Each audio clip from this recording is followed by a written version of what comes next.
Hi, how are you? This week is week 53 of these Insta Live sessions, which means that we're now into year 2 of these chats. And you know what? The golden thread linking everybody that I've spoken to since a year ago is that they've all seen me be a drunken... There we go. Okay, that's it. The connection's back up and running. But yeah, all of my guests have seen me be a drunken dickhead before, and it turns out that a lot of people have seen me be a drunken dickhead before, because I am a dickhead, it turns out. So this week's guest is someone that's had the fortune of only seeing me be a dickhead once before, but is also an extremely lovely chap who's written some amazing work. Most recently, this, Empireland. It's awesome. His name is Sathnam Sanghera. He is a wonderful writer. Hopefully this will work. Hopefully he'll connect and we can converse. Hello, thanks for joining us. Hey, how's it going, bro? I'm all right. I'm just going to apologize in advance. I'm with Virgin Media, man. It's terrible connection. I mean, you're filling the screen beautifully, brother. It's probably too much face. So I'm scared about that. If I disconnect, it's not my fault. I'll try to reconnect. Also, yes, I'm scared of talking to you because the last time I saw you, you got me very drunk, or I got you very drunk, I don't know what. And I woke up the next morning and there were about 20 pictures of your ass on my phone. I don't remember that at all. Okay. You don't remember that? No. Okay. You don't remember taking those pictures and leaving them on my phone? No, not at all. But that sounds and that sounds like something I would actually do. That is my one experience of you. So to go from that to this is quite a leap. Well, thank you for agreeing to be I didn't want to agree because of that experience, but here I am. Well, there you go. And I believe this is your first Insta Live as well, right? No, I did one before with it wasn't mine, it was Ravinda Bogle. I interviewed her. All right. And that was a disaster because A, Virgin Media again, but secondly, we took over the Waterstones account. And so he has something like 1 million followers, and there's all these people sending abuse, and I could see them slagging us off. And the main thing I remember is people saying it looked like we were on a terrible internet date. So that's amazing. I've got to take this opportunity to shout out the person that introduced us. Big up Anita Rani. And I was thinking, and I was remembering that night that I remember drinking martini after martini after martini, but I don't know who walked away first. I walked away first. You did? Okay, fine. And then me and Anita continued into the evening. That makes sense. Yeah, it got messed up. I've barely seen Anita since, mainly because she's become very famous. That's what happens.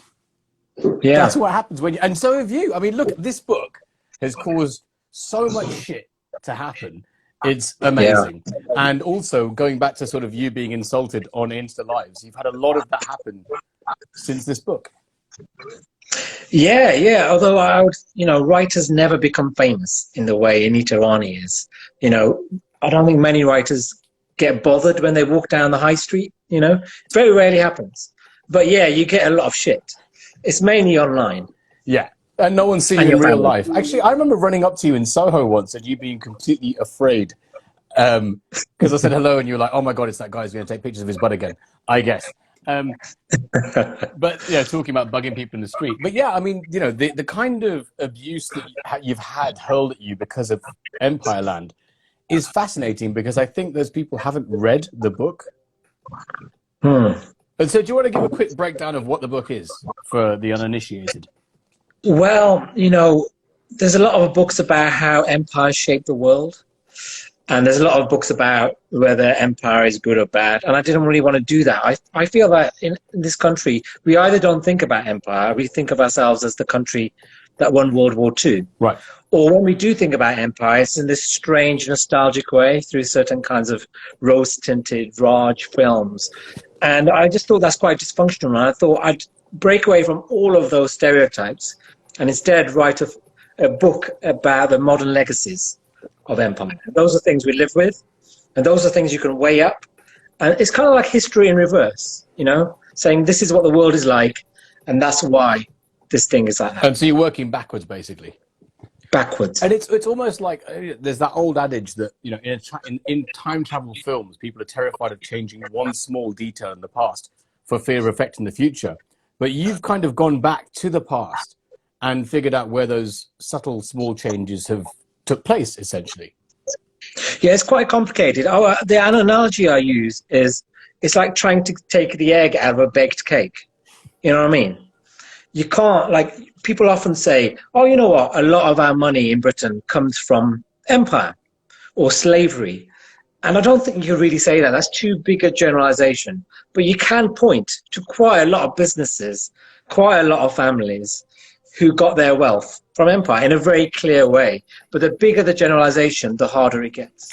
And also, I think it's not only the sort of wealth, but it's the infrastructure that grew around that whole period, because the majority of the modern infrastructure that we live in and, you know, are part of was created because of that entire period, including us being here.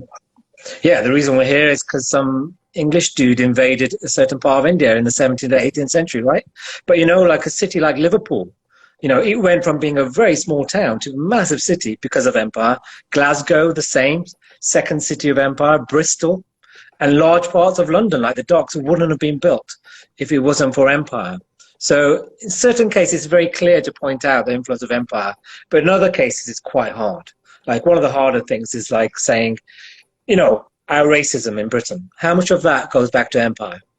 You know, you can't put a number on it. I mean, sorry, go on. I talked over you there. I mean, in the book, I point to certain examples of things where you could say, yeah, that's because of it. Like, one of the examples is the racist idea that certain races are born lazy. You know, normally black people. That goes straight back to slavery. You know, this idea that black people won't work unless they're compelled to. Straight back to slavery. And that's an attitude that you hear today quite often. I think that what's interesting to me is that when I see people on Twitter or the letters you receive, that's fucking great. The fact that you've got handwritten letters of people that really fucking hate your work is amazing, because they've taken the effort to put ink to paper and post the fucker to you. It's amazing. But seeing that, it seems to me they haven't read the book, because you often outline the people during that time that were against empire. You also, you know, it's a complex subject, as you've pointed out with your cake and egg analogy. But there were people that were against the whole expansion and the cruelties and things that makes the book more even-handed. It's not just like, these Britishers came to our lands and fucked them all. It's like, well, actually, it's a much more nuanced tale. Yeah, I mean, I use the word we because I'm British. I want to believe the best things about Britain. But actually learning these bad things, you know, it's like having therapy. It just means that you understand your partner or yourself better, you know? And just because I might know that you, Nerm, my husband, has done some terrible things 10 years ago involving Polaroids, it doesn't mean I hate you. Involving Polaroids. It was your phone, rude boy. How old are you? Polaroids, my chitter. I'm just trying to think of you back in history. But yeah, one of the most important points I make is, you know what? Empire at the time was criticized. People have this idea, oh, don't use modern morals to measure the past. It's like, at the bloody time, William Gladstone was railing about the excesses of empire. Winston Churchill was saying the Jallianwala Bagh massacre was monstrous.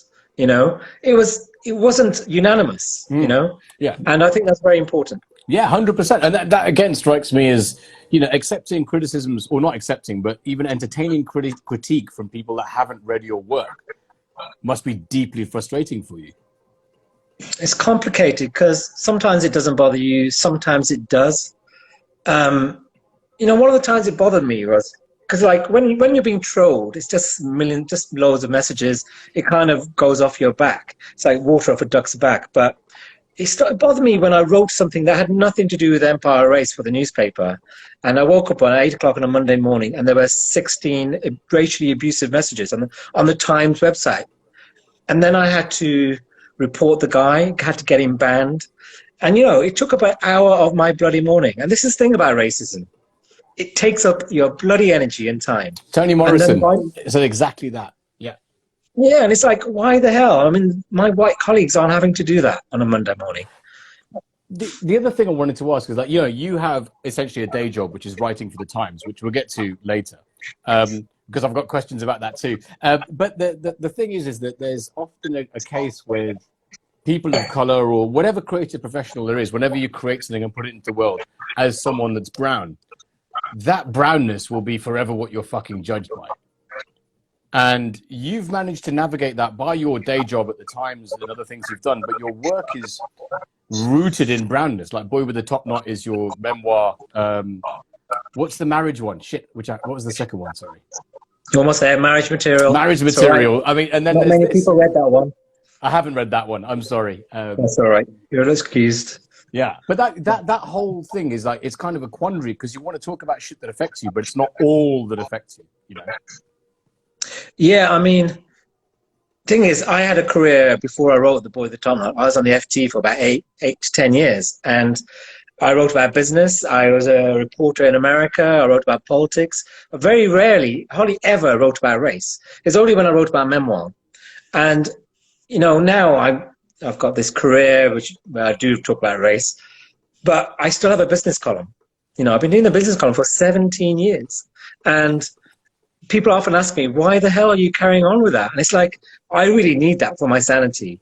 I need a weekly column where I'm not being traumatized by writing about this issue, because it, like I've just said, it takes energy, and it's quite nice to know that's not the only thing you're employed for. And I think that's a problem for brown people, in that when brown people are employed by the media, mainstream media, it's only to write about race. And I think that is problematic. We're only going to be diverse when you have brown people writing about economics, you know, politics.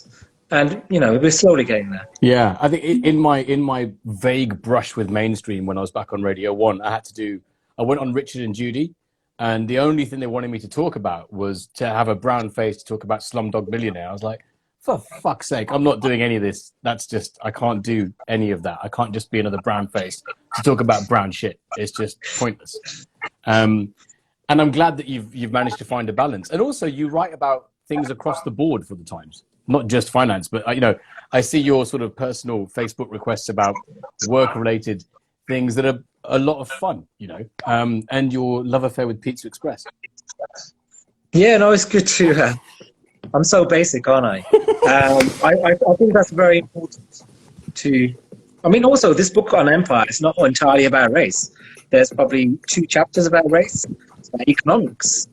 It's about misogyny. It's about politics. 100%. And you've covered, I mean, this is it. There's, I want to say something about it without sort of paraphrasing Peep Show, but it really is, it's for the general reader. Like, you know, that bit when he goes, is there a book in the Byzantine church for the general reader?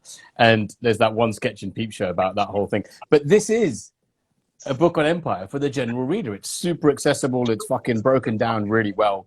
And you tackle everything, but not just from a Sikh perspective or an Asian perspective. It covers a whole range of subjects, which is awesome.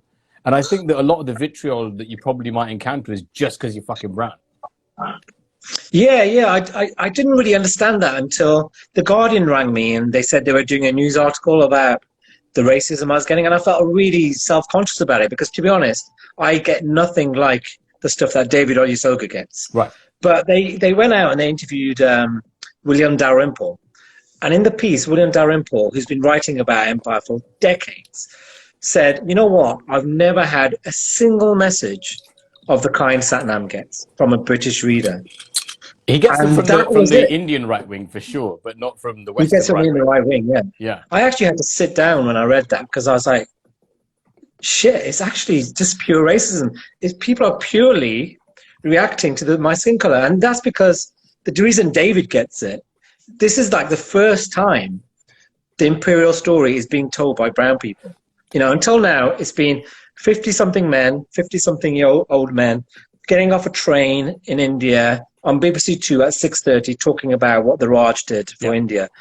But now, we've taken over the narrative. But it's fascinating. I kind of gave Will a bit of shit because he also has been one of those people that has seen me be pissed several times.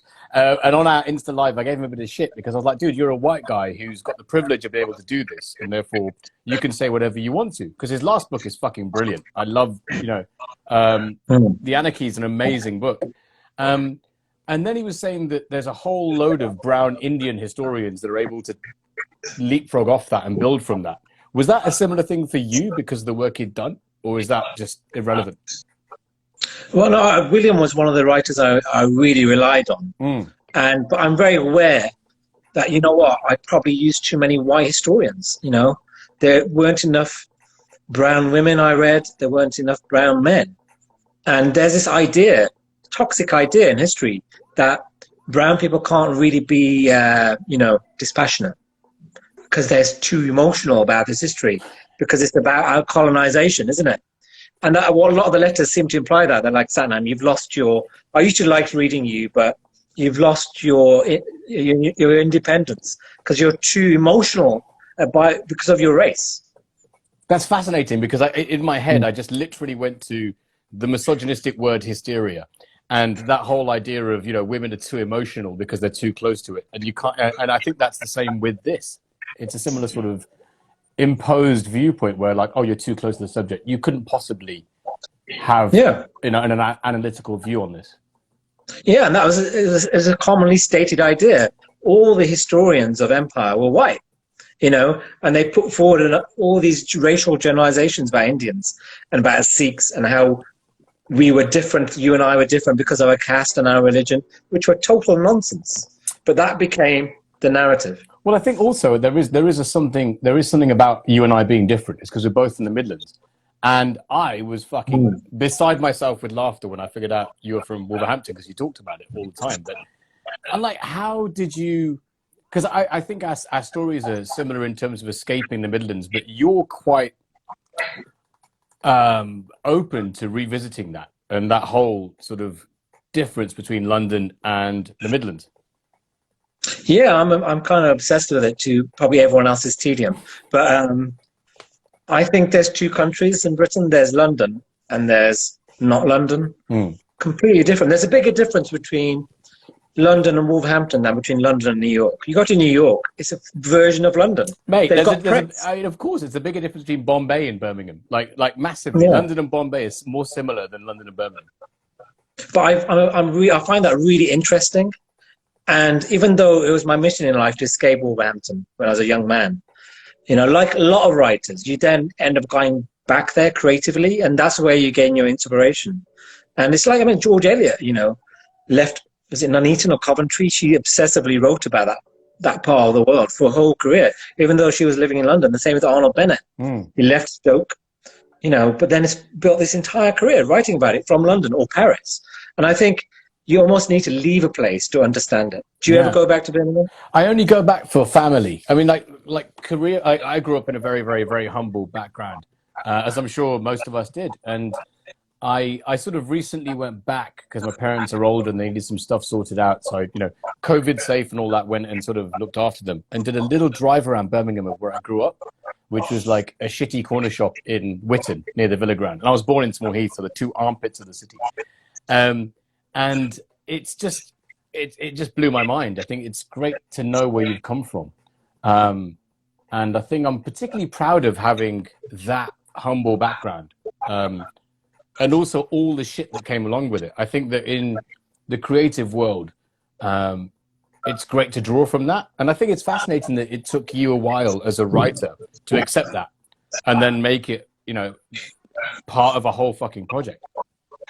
Yeah, I think you have to reject the thing you love to really appreciate it. It's when you miss it. It's when you worked in America for a year and you come back and you see things that the people who live there don't notice. Like my family don't notice things. Yeah. And I'm obsessed with it. But also I feel that the Midlands, Wolverhampton especially, is an interesting place, even though most people don't know where it is. It was one of the first cities in Britain to have mass immigration, and he had Enoch Powell as an MP. So that's why I use it creatively, because it stands for something. I think we went through mass immigration decades before the rest of the country. Right. In that way, it's a very interesting place to write about. I think that historically the industrialization of the Midlands really makes me think, and I think that also links to empire, because I think about sort of street level racism that I grew up with in Birmingham and the impact of empire. And please correct me if I'm wrong, I guess this is more of a question, but I always saw that empire tended to be a classist thing where the benefits of empire, or the spoils of empire, were kept to the ruling classes, so that the average workers didn't see shit. They didn't see any benefit from empire whatsoever. And then suddenly there was a wave of immigration because of empire. And so it kind of reinforces that idea of coming over here, taking our jobs, taking our women, all that kind of shit, because they never saw any benefit from it. It's complicated because you could say actually everyone benefited from it in that we had sugar, we had tea. Right. Sugar was the working class drug. I mean, people who were starving were given sugar because it gave them energy to work in the factories. But yeah, there's a lot of academics who argue that the working classes were never particularly engaged with the imperial project. I would argue Britain's never been particularly engaged with the imperial project because it is happening abroad. You know, like psychologically, the reason we've never dealt with our history, it happened elsewhere, whereas the France had to deal with what happened in World War II because they were invaded, you know. Most countries have to face up to their past, whereas America had to with Civil War. But we never had to because it always happened over there, didn't it? I mean, it's like it never happened. That's true. That's true. Well, on that, there's a question that's come in. And if anyone wants to ask a question, just hit the question mark button. Suki asks, is it coming on the screen? There it is. What kind of response do you get from other Asians? Which is quite fascinating. Oh, that's a good question. Suki Batra, that's a familiar name. I feel like I might know that person. But then again, we Sikhs all have the same kind of names, don't we? I was going to say, we all know each other. Like they always say, you brown people and this, that. We complain that they all think we know each other, but we secretly do. Yeah. Well, to answer that question, you know, I get a lot of love from the Asian community and the Sikh community, but equally, I get a whole load of hatred as well. I know that. And that's because the way I see it, the moment you have any kind of notoriety, people get an impression of who you are, which is wrong. Yeah. I think David Baddiel said, not that I'm a celebrity, but he said about celebrity is just millions of people having the wrong idea of who you are. It's just part of it. And, you know, and the Sikhs also have a long history because we don't have a leader. We've never had leaders. They have a long history of arguing. If you go back to the Sikh Empire and how it ended, it was just about 50 people just killing each other, you know. And I think that's a kind of good side of our community as well. I mean, we're very argumentative. And yeah, I get a load of shit, but it doesn't particularly bother me. The way I measure myself is by what my friends and my family think of me. If they think I'm a dick, then I've got a problem. Everything else is background noise. Honestly, I think that if my friends and family think I'm a dick, I'm doing something right. That's kind of that's my measure. I'm like, okay, good. I'm doing the right dickhead. The level of dickheadishness is correct. This is interesting. Okay. Fee Reads or Fi Reads says, how do you think the imperial mindset contributed to the handling of the COVID epidemic? Well, it's a pandemic, I think, rather than epidemic, but yeah. Yeah. I write about this in the book, but yeah, there's been an obsession with us being world leading, you know? I actually looked up. I forgot about that. I looked up the number of times that politicians said we were world beating, and I actually found, I think, 56 examples. And it wasn't just the Tories. Keir Starmer said it as well.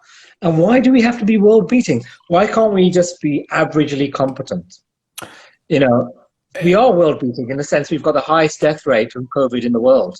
Well, no one talks about that. Isn't that just the case that every single country is essentially a business and they are all competing with each other? That's like, and Fi Reed says British exceptionalism, which I also agree with, but isn't that just market forces saying that you have to be the best? I would only accept that. I don't think you're right. I think there's certain countries that have dominated and they have exceptionalism. America has a massive case of exceptionalism. There's a feeling in America they don't need to obey the normal rules because they've been a superpower for the last century, right? But that's something we used to have, and it infiltrates our culture in all sorts of ways. The idea that English is the best language, the idea we go abroad and we just shout English at people, you know, the idea that Shakespeare's our best writer, the idea we have the best pop music, the best writers, you know, we really believe that. And I feel like, I don't know if you have, I've kind of absorbed some of those attitudes, you know, the way I travel, you know, I don't particularly take care to learn the language. Oh, for me, it's pride in Britain's musical heritage of remixing shit. Like that, I fucking love. Yeah. And I find that that's against current policy to support that. You know, it's just like, you know, our second or third biggest export is entertainment or media. And it's like, what the fuck is wrong with you? I mean, let alone Beatles, drum and bass, garage, punk, fucking everything. We take music from around the world, remix it, spit it back out, and it makes billions. Yeah, I would say some of these things are true. We are the best in some fields, but we don't need to use it as a stick to beat everyone else over the head. And we don't need to actually believe it ourselves so that we don't even try. You know, I think we need to try. I think that's more like, okay, so in the comments again, it says, why can't we be averagely competent, as you said? I think the reason why is because capitalism doesn't allow for lack of growth. And that's what I mean by the whole world's essentially a bunch of businesses competing with each other, right? Yeah, well, you're talking to a former FT writer, so I'm not going to. Which is why I wanted to ask that, because that's exactly it, though. That's it. You know. Well, I'm just going to have to let that go, man. I can't engage with you that. All right, fair enough. Did you vote for Jeremy Corbyn? Yes. Because I think that reluctantly, though, because it's a very complex thing. I think that it would be nice to have a Labour leader that understood the game, but also understood the purpose of the party. And I think hasn't been present for a long time, unfortunately. Yeah. I couldn't bear to vote for a party that is currently in power because of all of their standpoints. I just couldn't do it. Yeah. Unfortunately. And I mean, equally on that note about politics and stuff, like you're employed by the Times, which is a Murdoch mouthpiece, some would say, a very conservative leading newspaper. And yet your viewpoints are more progressive, or you discuss things that may not resonate as much or as you'd imagine with the Times readership or management for that matter. Yeah, it's complicated. I mean, all I've got to say is I can write whatever I want. They've not once stopped me from writing what I want. And also, I think there's power, and it's important. I get great solace in changing people's minds. I get a load of shit on the Times. People regularly tell me, readers regularly tell me to piss off to the Guardian.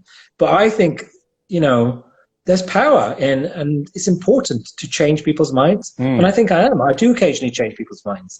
And I don't see the point of preaching to the converted. Yeah. You know, and also I am a centrist, you know, I am. I'm probably center-left, you know. I you know, one of the reasons some people do hate me is I campaigned against Jeremy Corbyn mainly because of his anti-Semitism thing. And I just... See, that's the thing, is that it would have been a simple thing for him to just fucking come out and stop it, but it was so laboured. Yeah. And again, that's what... Who did you vote for then, as we're revealing that? I voted Lib Dem. Okay, fair enough. To be honest, I voted for all the parties. You know, I was a member of the Labour Party as a student when Blair was in charge. So I'm a centrist. I'm a centrist dad. So we're hated by both sides. Yeah, I think that you know what? I think that there was a definite... I remember 96, 97 so well, where there's a sense of optimism in this country. And I hadn't felt, and I felt that again in 2007, this sense of optimism and like we've turned a corner and this country's going to progress and we can look at things like the environment, and then bang, a crash. And it's just, you know, it's just so interesting that in my life I felt those two moments of change almost. And yet we've kind of slid back down to the 70s when I was fucking born. Yeah, the last time I felt good about Britain was 2012. Well, if you don't like it, you can fuck off back to where you came from. You know what I'm saying? Yeah. Like Birmingham, I mean. So, well, Wolverhampton, because, you know, I'm from Birmingham. But did you ever go out in the Midlands, by the way? Because, I mean, I imagine we're around the same age, and I never crossed paths with you, ever. I mean, you're a nightclub person, right? You're a DJ. I mean, I'm a writer. The last place we feel comfortable is in nightclubs. Have you ever, I mean, I've been out with several writers, and we've had raucous times. So maybe you're not that kind of writer. I mean, you know, as you know from writing this book, you can't generalize. I remember, you know, I was dragged out. My brother's quite into clubs, and I was dragged out to Broad Street quite regularly. I don't think I've ever... Broad Street. I don't think I've ever had a good night out in a nightclub. Ever. Maybe one. It was actually with Gotham. Okay. Nice. Yeah, I had one good night once in London. Who is also a writer. A writer, yes. Where it did does you happen go? occasionally. It was somewhere really naff in the middle of London. I can't remember what. Oh man! So I mean, when Like, in fact, if you don't mind me asking, how old are you? So I can get a timeline of what you should have gone through. I am 44. Ah, so you're like 2 years older than me. Okay. So you had loads of gigs at the Wolverhampton and the Civic in Wolverhampton. I love live music. That's different. Yeah, so you must have gone to gigs there, right? Yeah. I started off as a sort of music journalist, really. And so, yeah, Civic was a good place to see people. Who was your favourite band at that time? God, what, in the 90s? Yeah. Everything was crap, wasn't it? I'm trying to think, is there anything crap? How was everything crap? What? I can't mention anything. You're to hate me because you're so trendy. I'm excited to cuss you. That's why I just need an opening because I've you know just what? blown smoke up your ass this entire time, and now, like, you know, At that age, I really like you too, and I liked Massive Attack. Massive Attack's not naff. Yeah, but you two are. But I like them. Okay, fair enough. And you saw them at the Civic or the Wolfram? No. You know what? The main thing I remember about the Civic is going to see Lenny Henry play. That's amazing. Lenny Henry. That was great. I thought he was amazing. I actually love Lenny Henry. You know what I mean? He's a local boy. Sorry, Gilly's just asked, did you ever do any daytime Bhangra gigs? No, I didn't, man. I'm sorry. Shit. You missed I that. wasn't into that scene. Okay, there's another question here, which is quite cool. Oh, shit. I like Ballysagu. Yeah, everyone likes Ballysagu. Like, everyone. He was the great Really? unifier. Here we go. There's a question from Bruni, which says, is Empireland going to be made into a TV series? It's a good question, and it is. Yeah, it's going to be a 2-part Channel 4 documentary. We're going to start filming it in about a month's time. Sick. Yeah. Are you going It's all over taken the a world lot. for it, or are you just doing it all in the UK? No, because the point about the book is that it's about modern Britain, isn't it? So we're not going to go far. I think we're going to go to Wolverhampton. Not That's again, about bro. it. Fucking hell. I mean, like, you got to start writing books that get you out the country and traveling, man. Yeah, I think that's about it. To be honest, at the moment, that feels really exciting to be able to go to Wolverhampton. That's amazing. I get to see my mum. So, you know what? Going back to sort of TV, well, now we've hit that point about TV adaptations. The Boy with the Top Knot was a memoir which could have been really, really, really self-absorbed, but you went into some deep familial shit, you know? And then it became a TV film. And big up Manisha Rajesh in the comments. Hello, fellow Brummy in the house. Yes. The adaptation, yeah. Almost everyone I know who's had a novel or a memoir adapted complains about it and feels disappointed. Yeah. But to be honest, it was the perfect experience. Nothing went wrong. I was happy with what they did. I was happy with the way they changed it because that made it easier in a way because it didn't feel too personal. Okay. It didn't feel like a documentary. And the best thing about it is it was on TV. So when something's made into a film, you have to live with it every day for the rest of your life as people watch it. Yeah. On TV, it's available for about a year and then it disappears. So I nowadays don't get many messages about it. And for me, basically, it covers the worst things that ever happened to me. So it's not stuff I want to live with every day of my life. I just want to say that the person playing you is way hotter than you are, which is also a massive Thanks a plus. bunch. Yeah. Well, let's look at Sacha when he's 44. Okay, fine. But yeah, sorry, please continue. I just wanted to interject and cuss you a little bit, but yeah. Yeah, no, it was great. I mean, it was a really positive experience, and I thought it was really well made and well acted. There was nothing wrong with it, which almost never happens.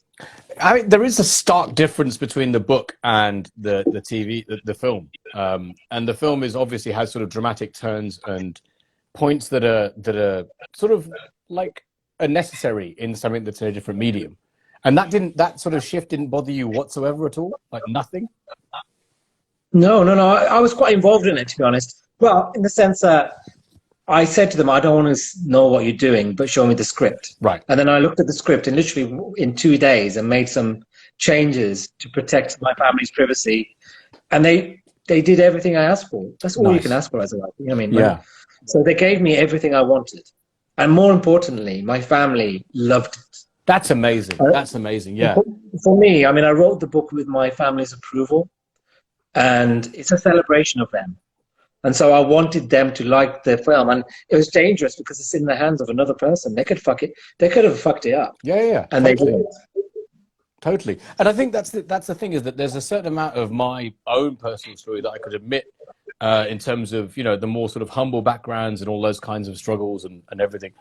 But you kind of went really sort of deep in the show, at least, about sort of your own career and interactions and you know, that coming of age or that separation of London and the West Midlands and stuff with family, which still cuts really close to home. Like, I don't think I've got the bravery to be able to tackle those things publicly like you did.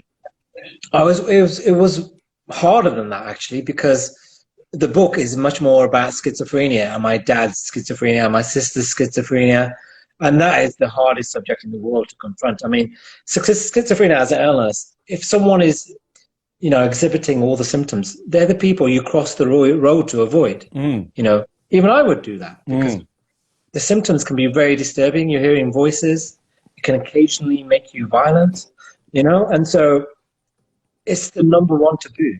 So I'm really proud that people picked up the book and learned something about this really difficult subject. And even though my 3 books have seemingly have nothing in common, I think there's a common thread in that they're all tackling taboo subjects or really difficult subjects.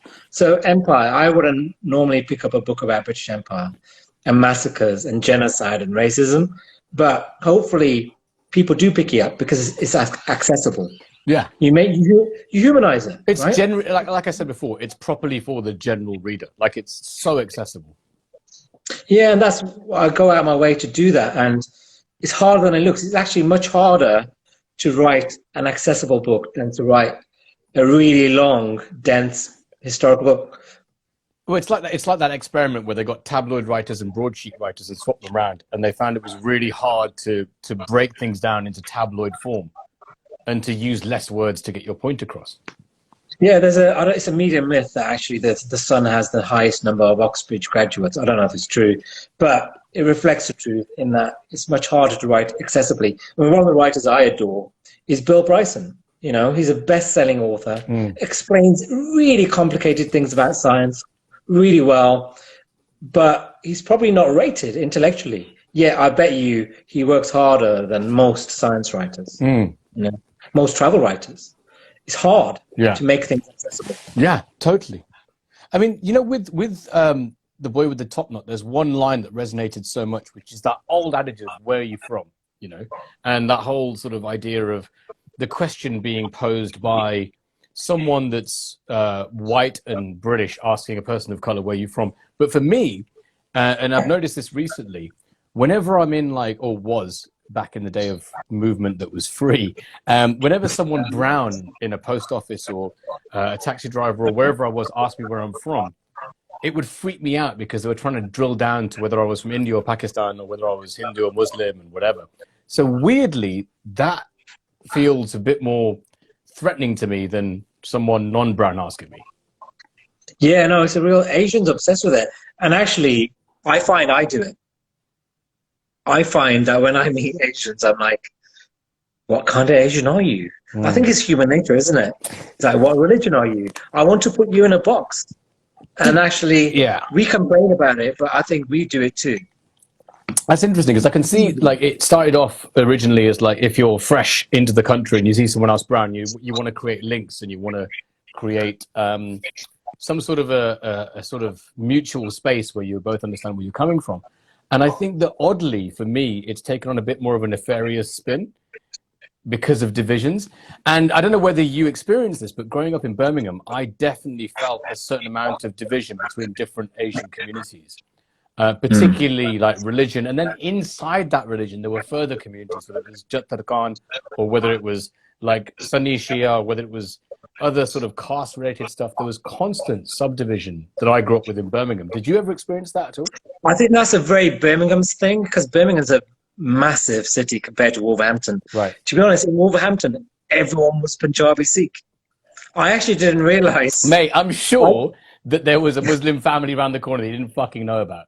I actually only realized there was a mosque. Right. When I was about 17. I was like, oh my God, there's a mosque. I had never met a Muslim until I was about 19. I never met a Jewish person until I was at university. You know, it was actually a weirdly monocultural environment because everyone in our area was Asian. everyone. Wow. The chemist, the shopkeeper. There was a few white people, but basically they were Asian, and there were a few black people, but that was it. Wow.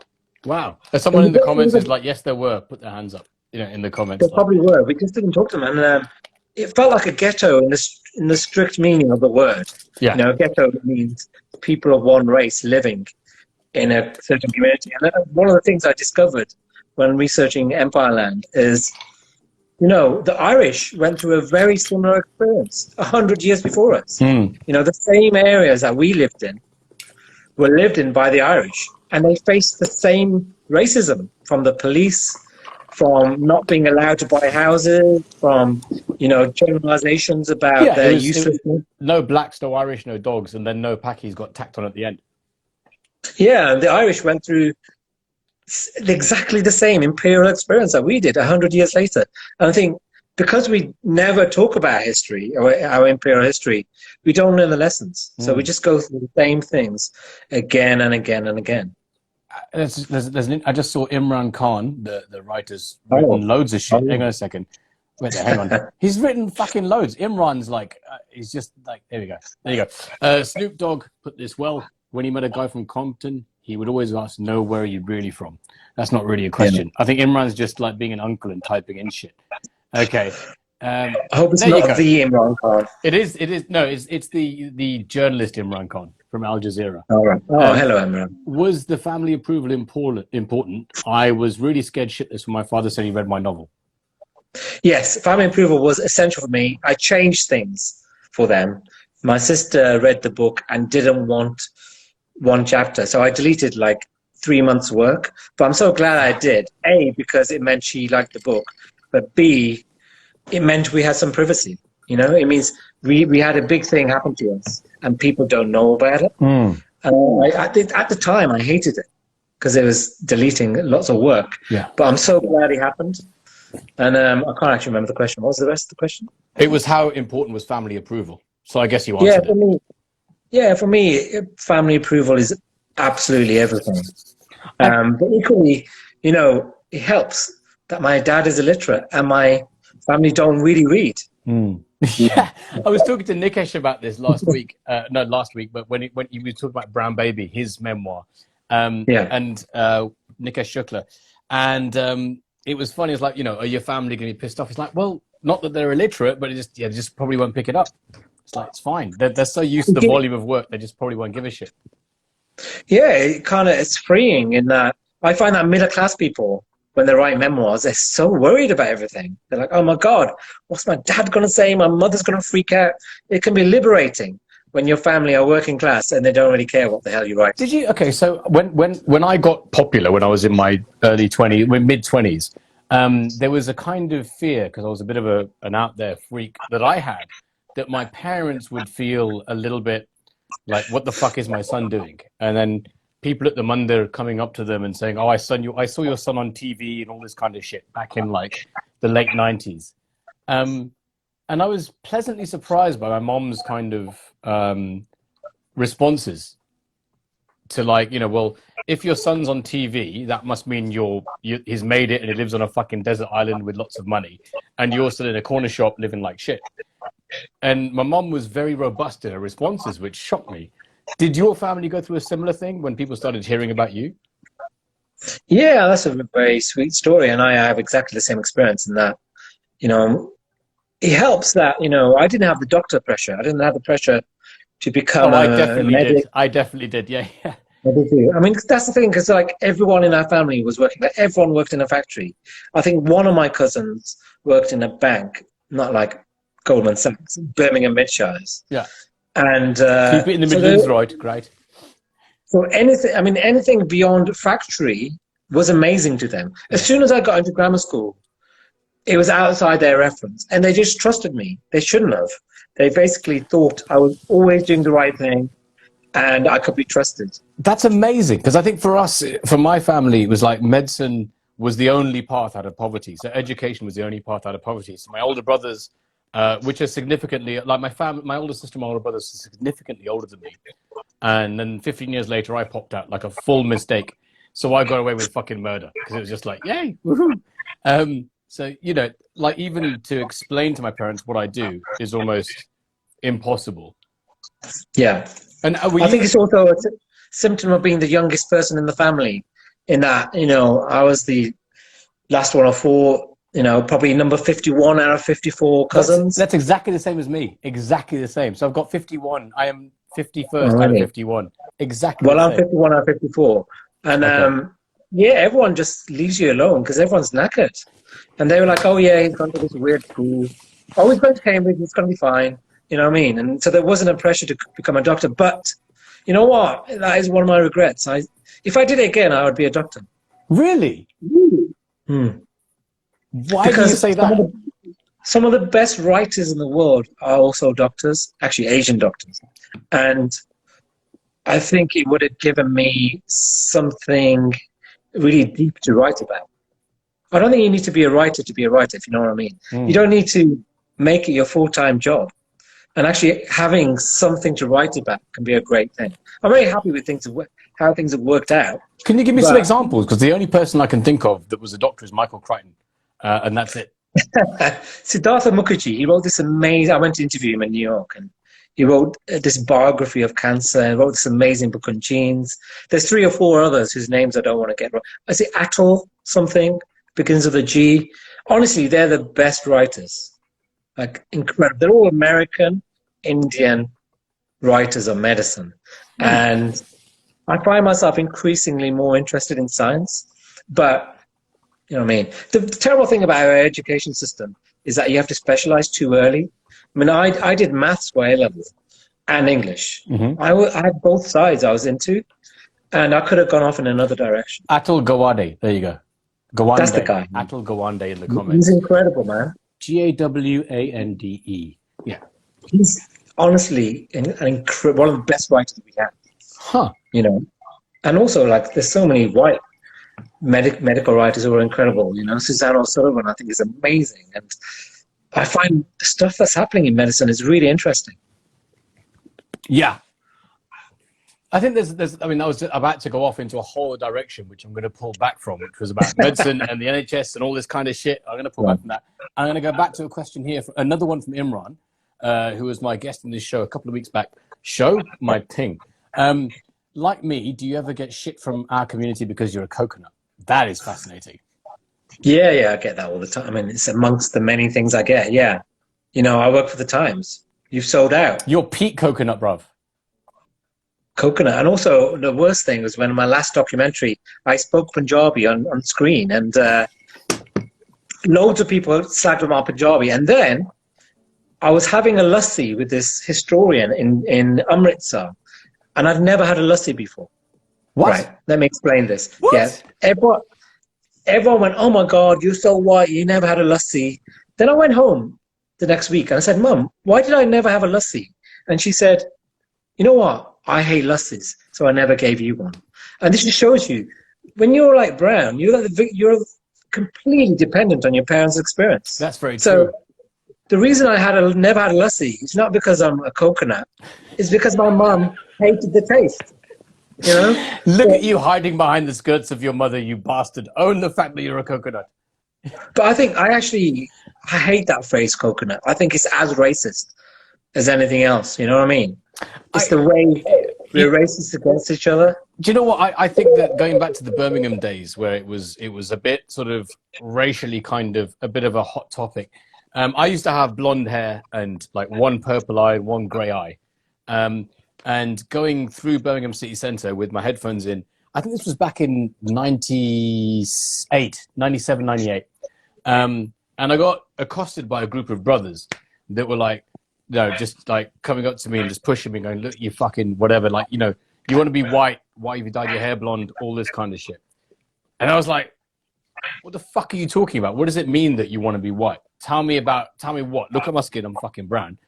And I happened to be listening to the Anuka album, Talvin's album, and a track called Spiritual Master Key by Asmani Sounds. And it's just fucking amazing. It's like, you know, drum and bass. I've got the album. I mean, of course you've got the album. Everyone's got the fucking album. Everyone had to. I mean, of course. And I was just like, bruv, shut the fuck up. And I put this earphone in his... I just went, shut the fuck up, put this in his ear. And he was like... Okay, safe. And just fucked off. And I was like, oh, thank God. But it was this whole idea of what a coconut is. I mean, Yeah.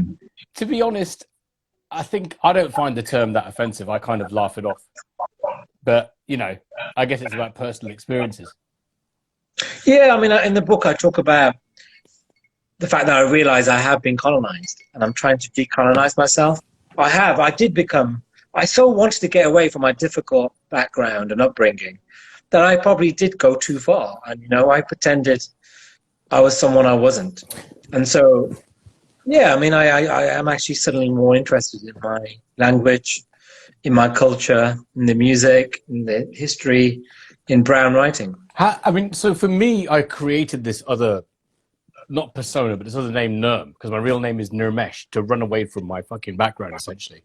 And then to absorb that culture and then put it into the Nerm bit, thankfully a friend of mine was like, you're a dickhead. There's not two of you. It's the same person. Stop being a fucking idiot. Stop fucking being so up your own arse that you think this. And you're the same person. Was that a similar thing to you, that sort of split thing and then combine them both, or? I never had another name, no. Okay. People get my name wrong all the time. That's definitely not the same thing. Get called Satan, Samantha, Shatman. Shatman's amazing. Sathnam Sanghera. That's what I'm going to call you from now on. That's fucking brilliant. My nickname at the FT was Satan Sinatra because someone sent me a letter addressed to Satan Sinatra. But no, I didn't really have that. I mean, the thing is, I did all these things. I tried to run away from my past, but throughout my life, I've always had a really deep and intense relationship with my family. So I never went really far. I mean, I go back to the Midlands every 2 or 3 weeks. Yeah. Not at the moment because of the pandemic, but, you know, I feel really connected to my past and more so. Nice. Well, bro, I'm going to leave you to it because you said you had to leave by 7 and it's 8 minutes to 7, so I shall let you go. Thank you so much for doing this. And I hope it wasn't so fucking arduous. All right.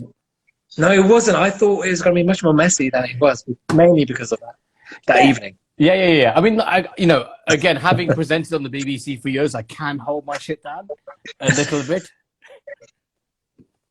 But look, thank you so much. And this is out right now. Empire Land's fucking great. Get this book. Thanks, man. No, I enjoyed the chat, man. I appreciate it. And I will see you in real life. Let's not get wasted. Shut up. Of course we're going to get fucking wasted.